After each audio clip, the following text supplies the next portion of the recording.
జగన్మోహన్ రెడ్డి గారు అనే వ్యక్తిలో ఎంత నిర్మలత ఉండిద్దో, ఎంత స్వచ్ఛంగా మాట్లాడతారు అనేది ఒకసారి మాట్లాడితే కట్టుబడిపోతారు. బయట ప్రపంచానికి ఇలాంటివన్నీ ఉన్నాయి కదా ఆయనకి. అదేనన్న ఐటీడీపీ ఎఫెక్ట్ అది తప్ప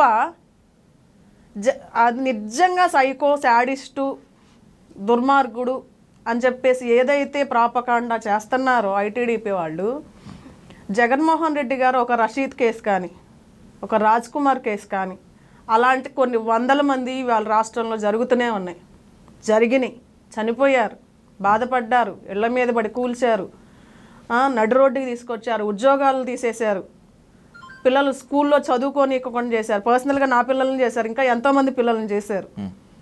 అలాగ ఇవాళ జగన్మోహన్ రెడ్డి గారు ఒక మాట అంటే వైఎస్ఆర్సీపీకి, ఏదైతే నారా లోకేష్ గారు గతంలో ఒక స్టేట్మెంట్ ఇచ్చారు, మీకు గుర్తుందో లేదో కానన్న, నాకు ఇన్ని కేసులు ఉన్నాయి, నా మీద ఇన్ని కేసులు ఉన్నాయి,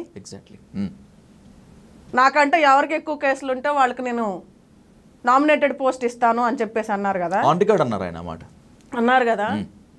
జగన్మోహన్ రెడ్డి గారు ఏం పదవులు ఇవ్వవు అసలు, చూసుకోండిరా, ఏది జరిగినా నేను చూసుకుంటానని జగనన్న ఒక కనుసైగ చేస్తే చాలన్న, మాకేమీ అధికారం అవసరంలా, వైఎస్ఆర్సీపీ క్యాడర్కి ఏమీ అధికారం అవసరంలా, జగనన్న మాటే రాజముద్ర.